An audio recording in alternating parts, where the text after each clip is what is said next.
Noticias TVC, Juan Ibarrola, especialista en temas de Fuerzas Armadas. Juan, como siempre, un gusto recibirte. Gracias, Paco. Un gusto saludarte a ti, saludar a Alejandro y a todo tu auditorio. Muy buenas tardes. Muchísimas gracias, Juan. A ver, ayúdanos a entender este tema, porque hoy se da a conocer un decreto del presidente López Obrador en el que textualmente se ordena a las Fuerzas Armadas participar de manera extraordinaria en funciones de seguridad pública en apoyo a la Guardia Nacional en lo que desarrolla su estructura. 5 años más a partir de mañana que se publique en el Diario Oficial de la Federación. Y bueno, no se ve claro. ¿Volverán? Es un decir porque las Fuerzas Armadas, si estoy equivocado, dímelo, Juan, no han dejado de realizar funciones de seguridad. No, Paco, lleva 20 años el Ejército, la Armada de México, la Fuerza Aérea, por lo menos 20 años de manera permanente, cotidiana, en la calle.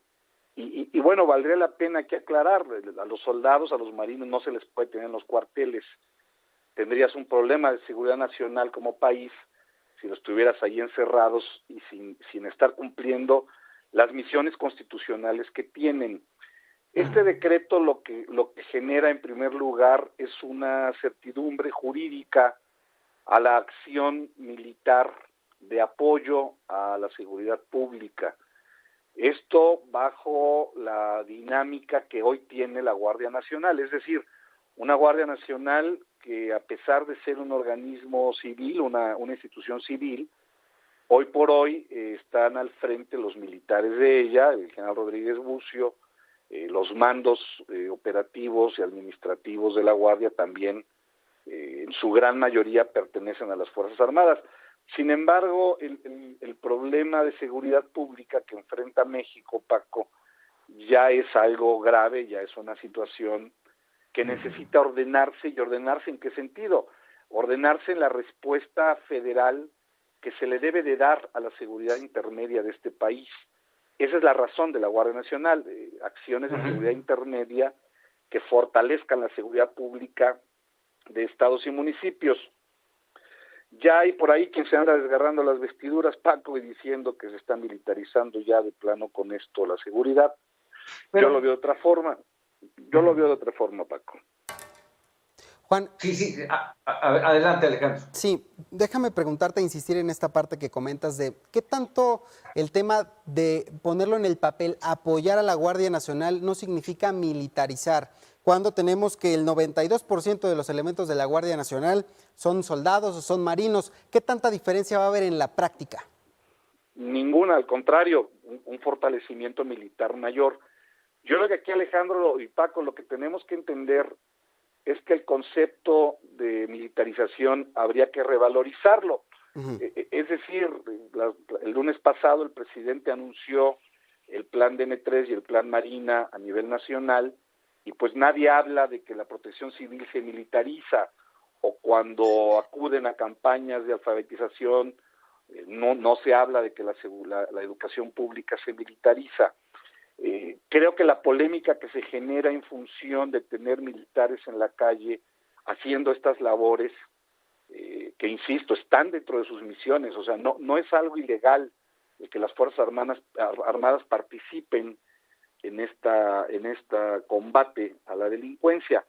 Sin embargo, con esto militarizado ya está, es decir, ya hay que entenderlo. Desafortunadamente, las Fuerzas Armadas en México son la única solución que se tiene a este problema, cuando las Fuerzas Armadas deben de ser la última solución, el último bastión del cual puede echar mano un país.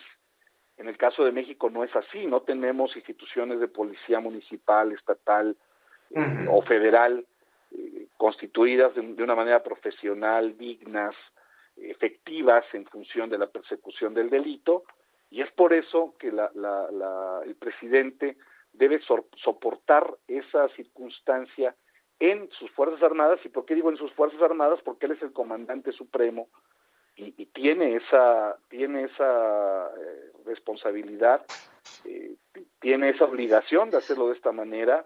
Los índices de violencia y de crimen en el país, sobre todo en los últimos 2 meses, aún ya a pesar de la epidemia, se han disparado y necesita haber una respuesta. Este decreto que entra en vigor mañana lo que hace es darle, insisto, certidumbre jurídica a esta acción, lo que me parece correcto, y por el otro lado ponerle una temporalidad también, es decir, ya lo había dicho el presidente, la propia creación de la Guardia Nacional así lo contemplaba, lo contempla en su ley de Guardia Nacional, de que hay un tiempo y una temporalidad para poder conformar una Guardia Nacional civil. Juan, sí. Déjame interrumpirte, perdón, porque estás tocando un tema que me parece vital. Voy a hacer un comentario y me gustaría escuchar lo que tú opinas. Estamos prácticamente cumpliendo un año desde que valga el término, si me lo permite, se fundó la Guardia Nacional. Y no ha alcanzado para que se consolide. Se dijo desde el principio, se lo planteamos los medios de comunicación, nosotros aquí en Mega Noticias de TVC dijimos, no, en un año no puede consolidarse y no se ha consolidado. Hoy se le da el espacio a las Fuerzas Armadas 5 años más. ¿Qué nos dice eso? O al menos, ¿qué me dice a mí? Bueno, va a cubrir toda la administración del presidente López Obrador y después, pues después, ¿quién sabe?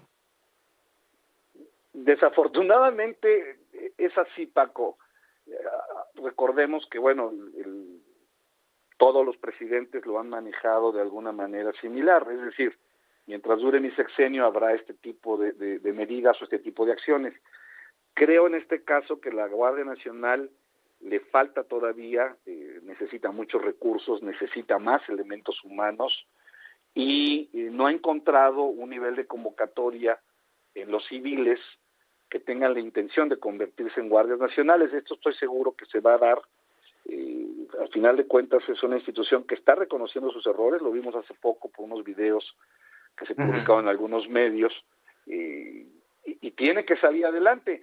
El componente militar es el que lo va a fortalecer, insisto en ese hecho, Paco, Alejandro, de que no hay otra solución para poderlo enfrentar, y los ciudadanos ya no podemos vivir bajo el acoso y bajo la presión de los grupos criminales. Juan, sí, Paco. A ver, déjame, porque el tiempo se nos va encima y ya nada más quería yo preguntarte algo más, Juan. De acuerdo al decreto, dice textualmente, se instruye al secretario de Seguridad y Protección Ciudadana coordinarse con los secretarios de la Defensa Nacional y de Marina para definir la forma en que las actividades de la Fuerza Armada permanente complementarán la función de la Guardia Nacional. ¿Ves tú al general secretario coordinándose y bajo la supervisión de la Secretaría de Seguridad Pública al mando de Alfonso Durazo? No, y esto es importante mencionarlo, creo que ni siquiera es el sentido del decreto, es decir, el secretario de la Defensa, el secretario de Marina, tienen funciones muy específicas y en este caso someterse a la autoridad que pueda tener Alfonso Durazo, eso no va a suceder, pero no va a suceder no porque no se quiera, sino porque no es organizacionalmente, estructuralmente lo que va a acontecer. Lo que va a acontecer es una coordinación entre dependencias, el apoyo que le va a dar las Fuerzas Armadas a la Guardia Nacional van a ser apoyos muy específicos, muy coordinados en diferentes zonas, donde evidentemente cada mando militar, cada mando naval y cada mando de la Guardia Nacional tendrá su responsabilidad y su competencia. Entonces, creo que no lo dejó muy claro el decreto, pero puedo apostar que es así. Es decir, no hay forma de que el secretario de la Defensa o el de Marina se pongan a las órdenes exclusivas o bajo el mando de Alfonso Durazo. Eso no, Paco. Juan, ¿y qué tan preocupados tendrían que estar los ciudadanos sobre el actuar de los militares en las calles? ¿Qué tan delineado quedaría su papel con este decreto? Y esto sería un reconocimiento no literal de que pues la estrategia de abrazos y no balazos no funcionó.